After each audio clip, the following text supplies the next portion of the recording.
ಹೌದಪ್ಪ, ವಿರೋಧ ಪಕ್ಷದವ್ರು ಇನ್ನೇನು ಕೇಳ್ತಾರೆ ಅದನ್ನೇ ಕೇಳಬೇಕಲ್ವ ಅವರು. ಅವರೆಲ್ಲ ಮೊಸರಲ್ಲಿ ಕಲ್ಲಲ್ಲಿ ಹುಡ್ಕೊಂತಕ್ಕಂಥದ್ದು. ಏನಂದರೆ ನಾಗೇಂದ್ರ ಅವರು ಈಗ ಅವ್ರದ್ದು ಶಿಕ್ಷೆ ಏನು ಕನ್ಫರ್ಮ್ ಆಗಿಲ್ಲ. ಶಿಕ್ಷೆ ಆಗದೆ ಇರೋದ್ರಿಂದ ಇನ್ನೂ ತನಿಖೆ ಹಂತದಲ್ಲಿದೆ. ತನಿಖೆ ಹಂತದಲ್ಲಿದ್ದಾಗ ಇದು ಕೇಳ್ತಕ್ಕಂಥದ್ದು ಸೂಕ್ತ ಅಲ್ಲ ಅಂತಕ್ಕಂಥದ್ದು ನನ್ನ ಅಭಿಪ್ರಾಯ. Thank you. ಹೌದು, ಕೋರ್ಟಲ್ಲಿ ಏನು ತೀರ್ಮಾನ ತಗೋತದೋ ನೋಡೋಣ. ಆಮೇಲೆ ಅದನ್ನು ಯಶಸ್ವಿಯಾಗಿ ನಮ್ಮ ನೀರಾವರಿ ಸಚಿವರು ಮತ್ತು ಮುಖ್ಯಮಂತ್ರಿಗಳು ಎದುರಿಸ್ತಾರೆ. ಕೋರ್ಟ್ನಲ್ಲಿ ಸರಿಯಾದಂಥ ರೀತಿಯಲ್ಲಿ ನಾವು ಕೂಡ ವಾದ ಮಂಡಿಸ್ತೀವಿ. ನೋಡೋಣ ಸುಪ್ರೀಂ ಕೋರ್ಟ್ ಏನು ತೀರ್ಪು ಕೊಡ್ತದೋ ಆಮೇಲೆ ಅದ್ರ ಬಗ್ಗೆ ಚರ್ಚೆ ಮಾಡೋಣ. ಏನಂತ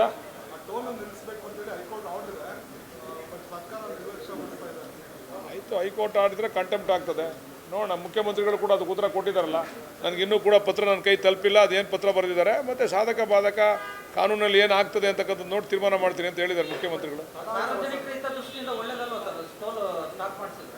ಅಲ್ಲ, ಒಳ್ಳೆಯದು ಕೆಟ್ಟದ್ದು ಅಂತಕ್ಕಂಥ ತೀರ್ಮಾನ ಮಾಡೋಕ್ಕಾಗಲ್ಲ. ಅವ್ರಿಗೆ ಏನೇನು ಅವ್ರಿಗೆ ಅಗ್ರಿಮೆಂಟಲ್ಲಿ ಏನಿತ್ತು ಅವ್ರ ಅಗ್ರಿಮೆಂಟ್ ಪ್ರಕಾರ ರಸ್ತೆ ಮಾಡಿದಾರಾ ಇಲ್ವಾ ಅಂತಕ್ಕಂಥ ತೀರ್ಮಾನ ಆಗಬೇಕು. ಸಾರ್ವಜನಿಕರಿಗೂ ಅನುಕೂಲ ಆಗಬೇಕು, ಅವ್ನು ಟೋಲ್ ನಡೆಸ್ತಕ್ಕಂಥವ್ನಿಗೂ ಅನುಕೂಲ ಆಗಬೇಕಲ್ವ, ರೋಡ್ ಮಾಡಿದವನಿಗೂ ಅನುಕೂಲ ಆಗಬೇಕಲ್ವ. ಆ ದಿಕ್ಕಿನಲ್ಲಿ ಅದೇನು ತೀರ್ಪು ಬಂದಿದೆ ನೋಡೋಣ. ಆ ತೀರ್ಪು ನೋಡ್ಕೊಂಡು ಕ್ರಮ ತಗೋತಾರೆ ಮುಖ್ಯಮಂತ್ರಿಗಳು. ಅದು ನನಗೆ ಗೊತ್ತಿಲ್ಲ, ತಿಳ್ಕೊಂಡು ಹೇಳ್ತೀನಿ ನಾನು. ಹೌದಪ್ಪ, ವಿರೋಧ ಪಕ್ಷದವ್ರು ಇನ್ನೇನು ಕೇಳ್ತಾರೆ ಅದನ್ನೇ ಕೇಳಬೇಕಲ್ವ ಅವರು. ಅವರೆಲ್ಲ ಮೊಸರಲ್ಲಿ ಕಲ್ಲಲ್ಲಿ ಹುಡ್ಕೊಂತಕ್ಕಂಥದ್ದು. ಏನಂದರೆ ನಾಗೇಂದ್ರ ಅವರು ಈಗ ಅವ್ರದ್ದು ಶಿಕ್ಷೆ ಏನು ಕನ್ಫರ್ಮ್ ಆಗಿಲ್ಲ. ಶಿಕ್ಷೆ ಆಗದೆ ಇರೋದ್ರಿಂದ ಇನ್ನೂ ತನಿಖೆ ಹಂತದಲ್ಲಿದೆ. ತನಿಖೆ ಹಂತದಲ್ಲಿದ್ದಾಗ ಇದು ಕೇಳ್ತಕ್ಕಂಥದ್ದು ಸೂಕ್ತ ಅಲ್ಲ ಅಂತಕ್ಕಂಥದ್ದು ನನ್ನ ಅಭಿಪ್ರಾಯ. Thank you. ಹೌದು, ಕೋರ್ಟಲ್ಲಿ ಏನು ತೀರ್ಮಾನ ತಗೋತದೋ ನೋಡೋಣ. ಆಮೇಲೆ ಅದನ್ನು ಯಶಸ್ವಿಯಾಗಿ ನಮ್ಮ ನೀರಾವರಿ ಸಚಿವರು ಮತ್ತು ಮುಖ್ಯಮಂತ್ರಿಗಳು ಎದುರಿಸ್ತಾರೆ. ಕೋರ್ಟ್ನಲ್ಲಿ ಸರಿಯಾದಂಥ ರೀತಿಯಲ್ಲಿ ನಾವು ಕೂಡ ವಾದ ಮಂಡಿಸ್ತೀವಿ. ನೋಡೋಣ ಸುಪ್ರೀಂ ಕೋರ್ಟ್ ಏನು ತೀರ್ಪು ಕೊಡ್ತದೋ ಆಮೇಲೆ ಅದ್ರ ಬಗ್ಗೆ ಚರ್ಚೆ ಮಾಡೋಣ.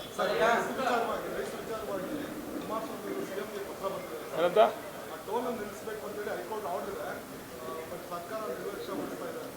ಆಯಿತು, ಹೈಕೋರ್ಟ್ ಆಡಿದ್ರೆ ಕಂಟೆಂಪ್ಟ್ ಆಗ್ತದೆ. ನೋಡೋಣ, ಮುಖ್ಯಮಂತ್ರಿಗಳು ಕೂಡ ಅದಕ್ಕೆ ಉತ್ತರ ಕೊಟ್ಟಿದ್ದಾರಲ್ಲ.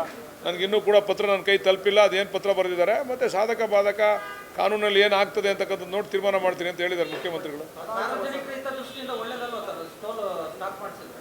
ಅಲ್ಲ, ಒಳ್ಳೆಯದು ಕೆಟ್ಟದ್ದು ಅಂತಕ್ಕಂಥ ತೀರ್ಮಾನ ಮಾಡೋಕ್ಕಾಗಲ್ಲ. ಅವ್ರಿಗೆ ಏನೇನು ಅವ್ರಿಗೆ ಅಗ್ರಿಮೆಂಟಲ್ಲಿ ಏನಿತ್ತು ಅವ್ರ ಅಗ್ರಿಮೆಂಟ್ ಪ್ರಕಾರ ರಸ್ತೆ ಮಾಡಿದಾರಾ ಇಲ್ವಾ ಅಂತಕ್ಕಂಥ ತೀರ್ಮಾನ ಆಗಬೇಕು.